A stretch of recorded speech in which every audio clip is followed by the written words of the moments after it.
Can everybody hear me okay? I'm not very good at standing in one place. I like to move around, so if we're okay with that, that's how I'm going to tackle this. Thanks again for having me today. I've now lived in Lethbridge for 8 years, and prior to that, I had never been here. My entire family is not from Lethbridge, had never been here, and they have grown to absolutely love it. Prior to being here, I called Grand Prairie home, spent some time in Ontario. That's where I played hockey at the University of Windsor. That's where I did my undergrad, and that's really where my career in sports started. I played sport in Grand Prairie my whole life growing up, but really until that high school transition to post-secondary was when it all changed. And so I have a 3-year-old now, and so she's going to be referenced a couple of times in my presentation, and that's actually how we're gonna get started. So, one of my favorite movies of all time, top 5. I want to use this to springboard a conversation. And it's going to be a challenge.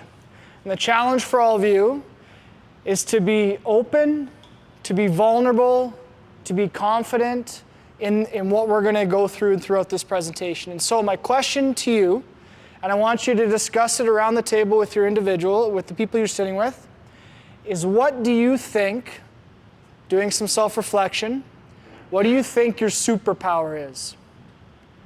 Okay? What do you think your superpower is? Are you somebody who's really good at managing time? Are you really good at building relationships? I don't really care if you're good at shooting a basketball. I want to hear what your personal superpower is. So, again, it's a challenge because I'm looking around and everyone's kind of going, I don't want to do this. You're in a leadership conference. You're all leaders. This is my challenge to you. So, for a couple minutes around the tables, discuss and share what you think your superpower is. Okay? Go ahead. Okay. Now here's the next big challenge. Who's a leader who's comfortable in sharing what they shared their superpower is? Who's confident? Who's comfortable? Thank you. Nice and loud if you can, please.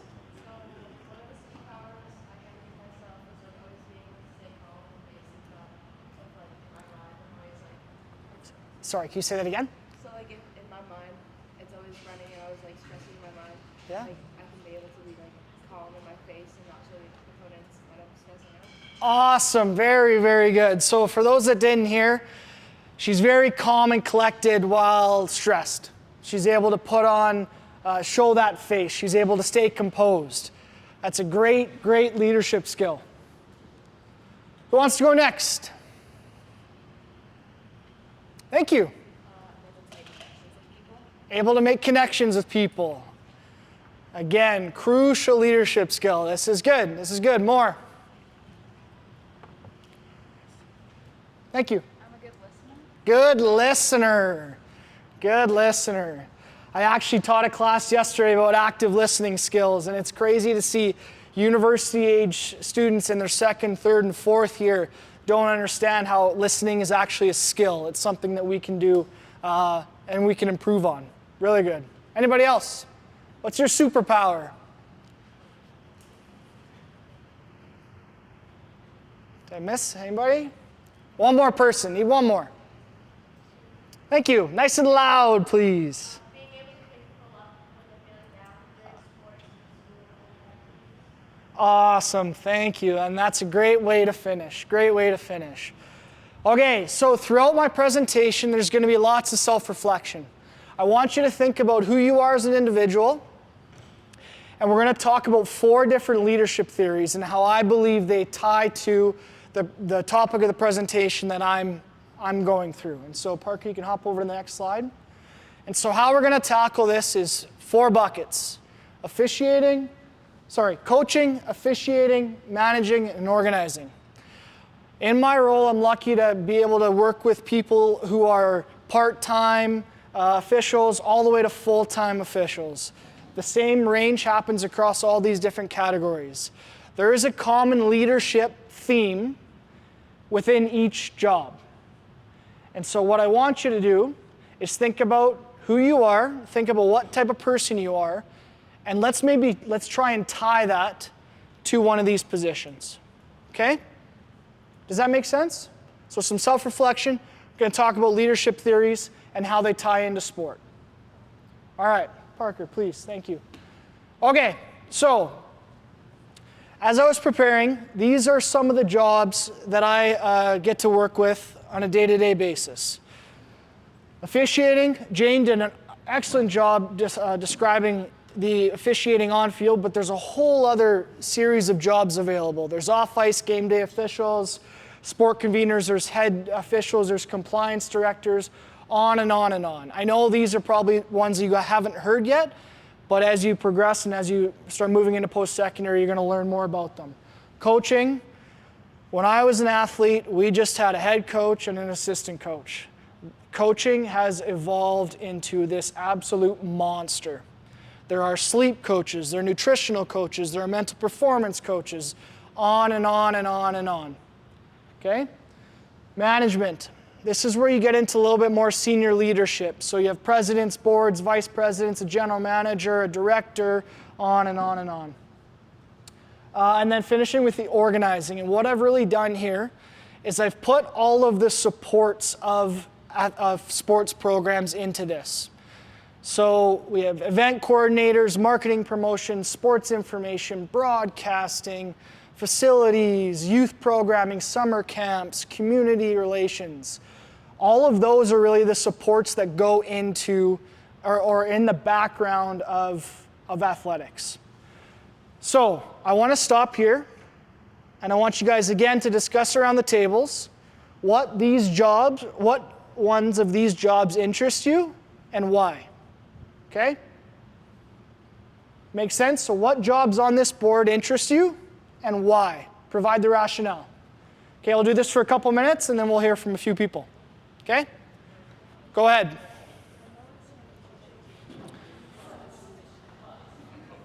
All right. Did you get a chance to hear from everybody? Yeah? Okay, who would like to speak up? What do these jobs interest you and why?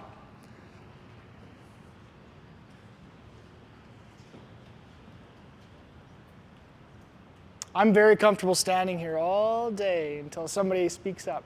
Thank you. Yeah. Coaching, because you kind of get to see the next generation of what's going on. Awesome. Yes, coaching is a fascinating, fascinating job. We've got a couple people in here, including individuals in the back who are coaches.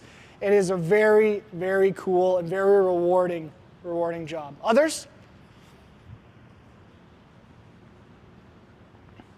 Thank you.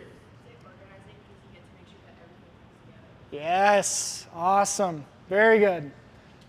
Very good. One more, and then we'll keep rolling here. Two more, perfect. I'm going to go over here first. Thank you. I would say coaching or assistant coach. Yeah. Because you get to share the information that you've learned and you get to learn from them as well. Awesome, very good. Now that is a statement we would not have heard 20 years ago about coaches learning from the people they coach. Very cool. Very cool. Go ahead. I would say management. So Manager. see everything. Yeah. See the different aspects of everything. Awesome, great. Yes, management is awesome at times. At times. Okay, so again, these four, I believe, tie into a specific leadership theory. And we're going to dive into them now. So go ahead, Parker. One more time. So, I believe officiating and all the jobs that were in that category is best aligned with transactional leadership. Transactional leadership often gets a bad rap, and it doesn't need to. Go ahead, Parker. Here's the definition of transactional leadership. Focuses on the exchange between a leader and follower. Transactional leaders motivate through a system on rewards and recognition. So fairly self-explanatory for officiating, calling a penalty, calling a goal. Why it sometimes gets a bad rap is that it's viewed as a less important style of leadership, which couldn't be further from the truth. Majority of organizations, including sports teams, rely on this. If you have somebody in your team who you know always follows through with what they need to do, they're at every practice, they're at every workout, they're doing every drill, that's transactional leadership. Some advantages of it: provides a sense of fairness, a simple system, and you can see your impact fairly easily. Some disadvantages: a few people here mentioned at the start about their super strength being that they're great team builders, they focus on people. This may not be the leadership style for you. Also, sometimes fits into a box, and so if you're somebody who's really creative, somebody who sees a big picture, this may not be the one for you. However, still vitally important. Okay? So that's the first set. Here's our second set. I've got two coaches that I work with in the back corner over there. They are both charismatic individuals. Very charismatic. That is the number one attribute I attribute to elite level coaching, is can you, go ahead Parker, can you lead people? Charismatic leaders, they have a vision. They see the big picture. They see things that others may not. They develop a big dream and formulate a plan to make it happen. They often see what others don't, and they imagine a new way to find that result. One thing about charismatic leaders you'll also see, I know all of you are slowly transitioning into your ages where you'll start to put more emphasis on things like politics. There's a lot of charisma that goes into politics. But it's really if people are drawn to you, if you can sell them something. Okay? So if you're somebody who feels like you are, you're going to be able to have emotional attachment. You're going to be creative. You're more likely to have long-term friendships, long-term relationships. And you're going to be able to sell a shared identity. And what I mean by that is if you've got 5, 6 of your close friends and you guys do the same thing and that's how you look at each other, and you're one of the people that is driving that, that's a shared identity. Now, some flaws. Very, very dependent on the leader. Very. It at times can threaten values. So if you're in a group and say a value of yours is, I'm never late to class, but somebody else doesn't share that same value, there's going to be conflict there. And you as a charismatic leader are not going to handle that well. And the dangerous part about this is it can sometimes evolve into selflessness, self-ambition, worrying about yourself too much. If you can temper these and you're a charismatic individual, you, without a doubt, have a bright future in coaching. Without a doubt. Okay? On number 3. We had somebody, I think, at this table talk about organizing. The biggest attribute that I know with this is servant leadership. And you can go ahead, Parker. And here's the definition of servant leadership. Those who have a passion to serve first, lead second. They focus on the well-being of people and communities and make decisions that are in the best interests of those around them.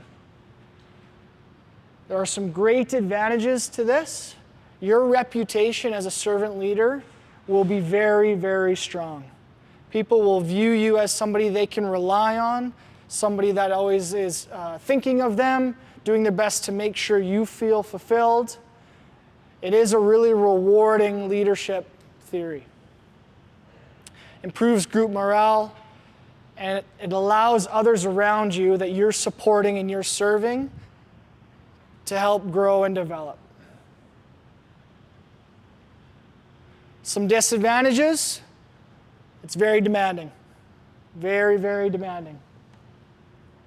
You sometimes will look to others for guidance, others for leadership. And because you're serving so many people and you want to help so many people are involved that it happens at a slow rate, a slow process. Okay? We got one more, and then we're going to do some more discussion. Oh, sorry. Go back. I forgot about this photo. So last year, we hosted the Canada West basketball play-in tournament, and I had an athletic director take a picture of me when I was sitting on the sideline getting ready for one of the games, and he actually sent me this after. And it's a great representation of what working in sport actually can be at times, especially if you're in a role like mine, which is servant leadership. It looks like this big shiny thing, or you may think that it's this big shiny thing, but really it's about sitting in the background and helping people achieve their goals. Okay, last one. So this is the senior leadership management style position. And I attribute it as best to transformational leadership. Now, that's a really fancy word, but I guarantee you all of you have actually done this in some aspect of your life already.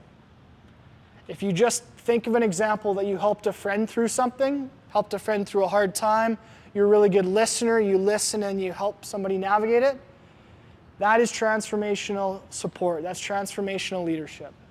And so the definition, you inspire people to change their perceptions, expectations, and motivations.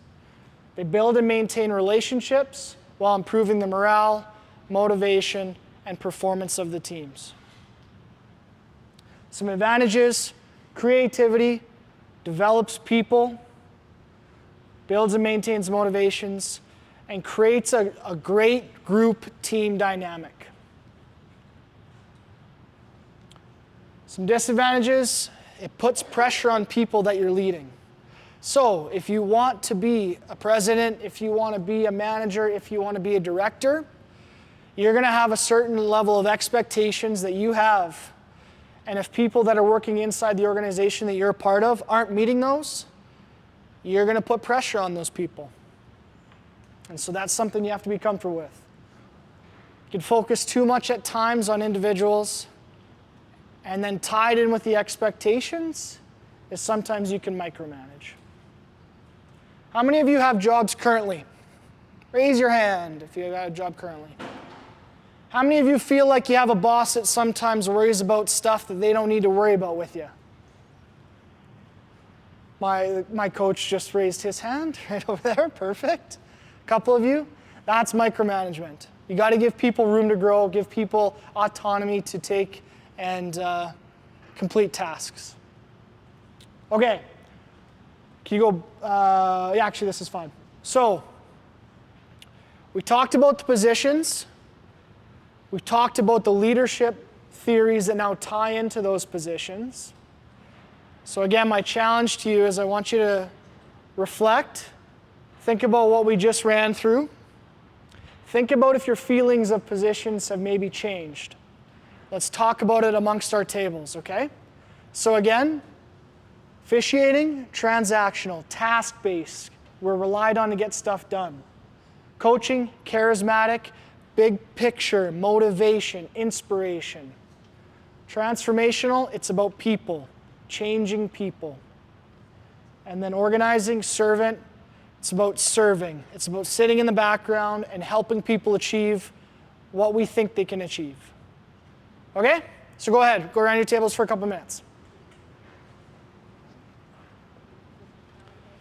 11? Lunch is at 11? Lunch. Who would like to share? And it's okay if you still feel the same, if you feel different.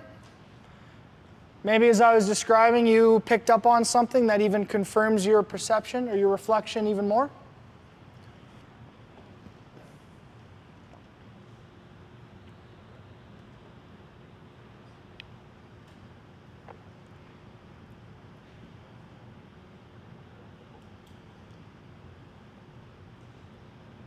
Thank you.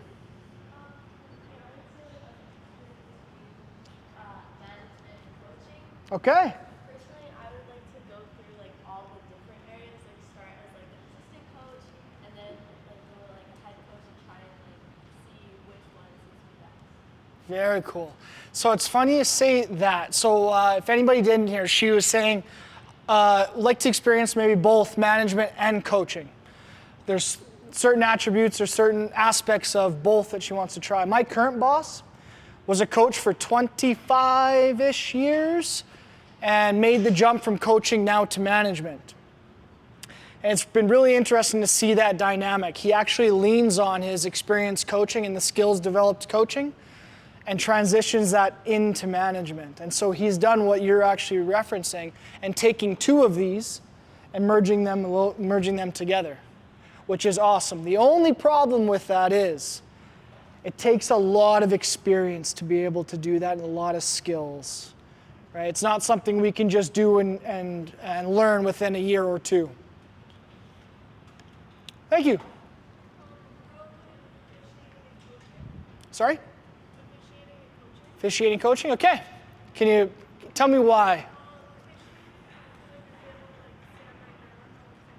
Yeah. Yeah. Yeah. Awesome. So she mentioned officiating and coaching, and officiating because she feels like she could stand her ground. I have the thinnest skin in the world, so I could never officiate. If I ever made a call and people were yelling at me, I'd just get off the field and run home. And then she talked about coaching with youth as well. That's actually how I got started out in working in sport, was I was a summer camp coordinator here at the university, and even going back to my days as an athlete. That is a great way to test out your coaching ability, is to work with some younger kids and see how you feel about it. Others? Thank you.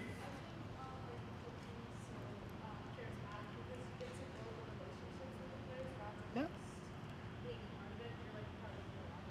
Awesome. So do you feel like you're somebody that puts more value on relationships and getting to know somebody than getting your assignment done? Yeah. Makes sense. Makes sense. Coaching definitely makes sense. Others? Thank you.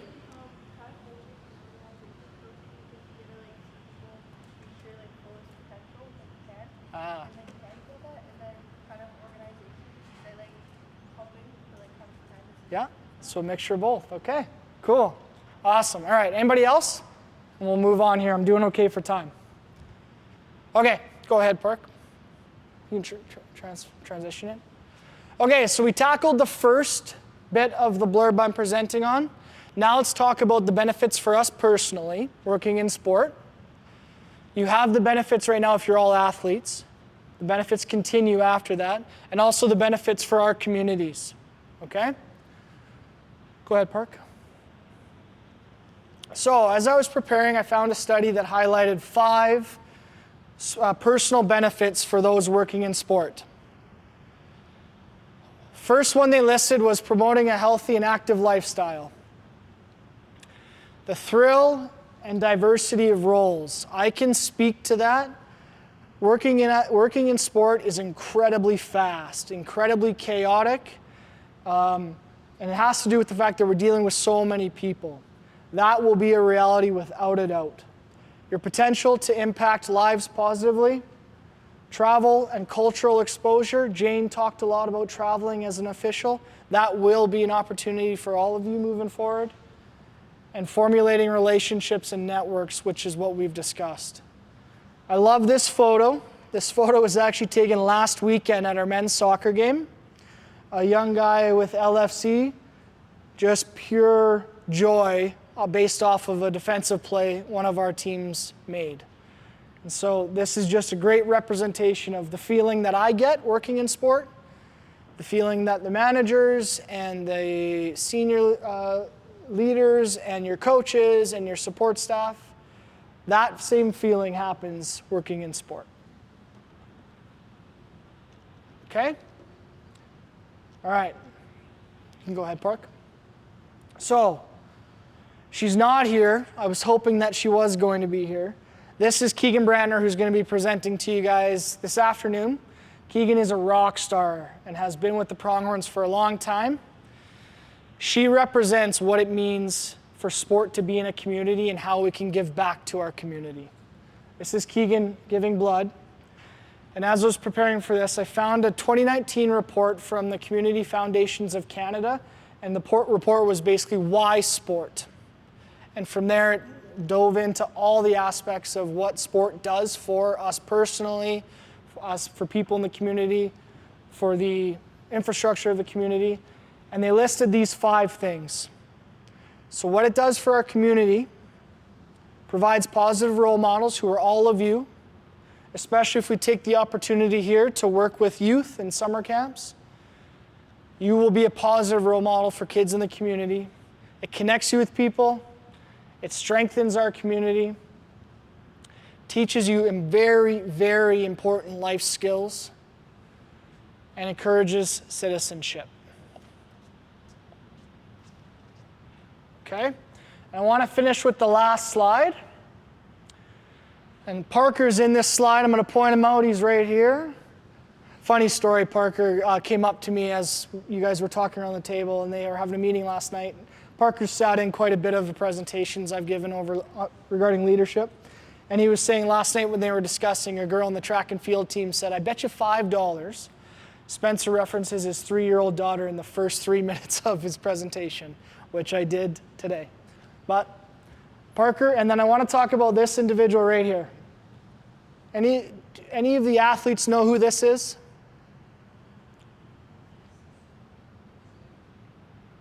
Anybody?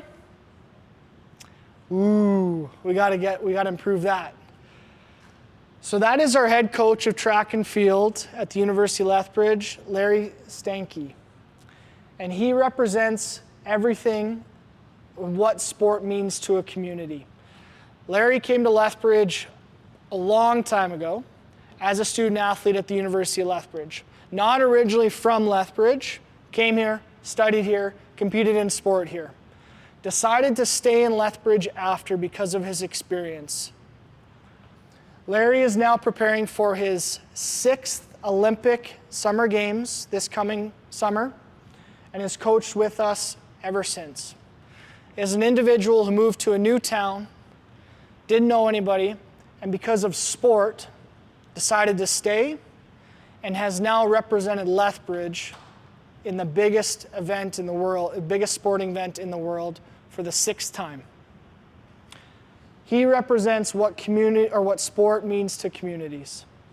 So as you guys are transitioning, as you're getting ready for post-secondary, understand the importance sport holds in your life as you're entering these next few years.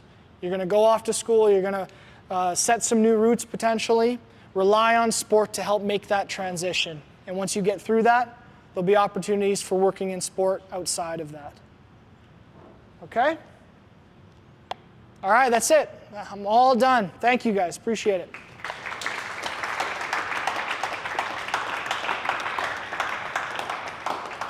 Any questions? It doesn't have to be even about this. Any questions about the horns? Any questions about the university? Any questions about the leadership theories?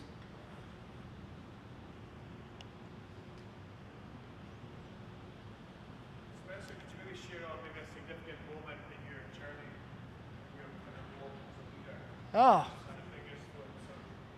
Yeah. Yeah. I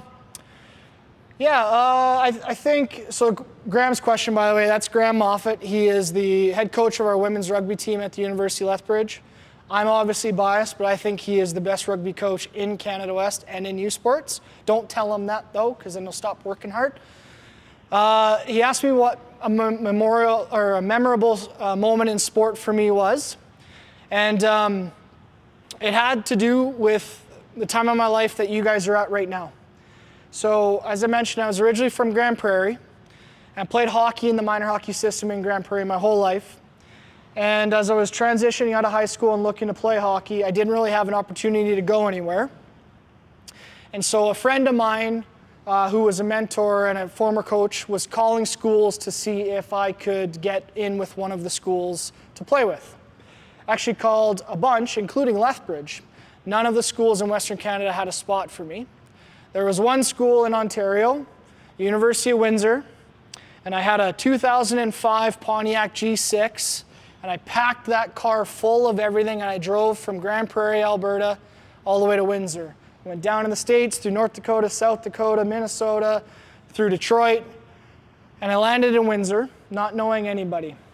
I went, enrolled in school, made the team, stayed there, never received a scholarship or anything like that, was just going for the opportunity of sport.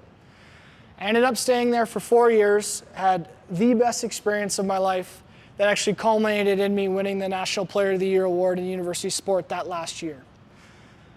So the big theme for that for me was all anybody needs in sport is the opportunity. If you're given the opportunity and you've reflected on what type of person you are and who you want to be, you can do whatever the heck you want to do in sport. And so that's the biggest moment of my life, without a doubt. It's why I now work in sport.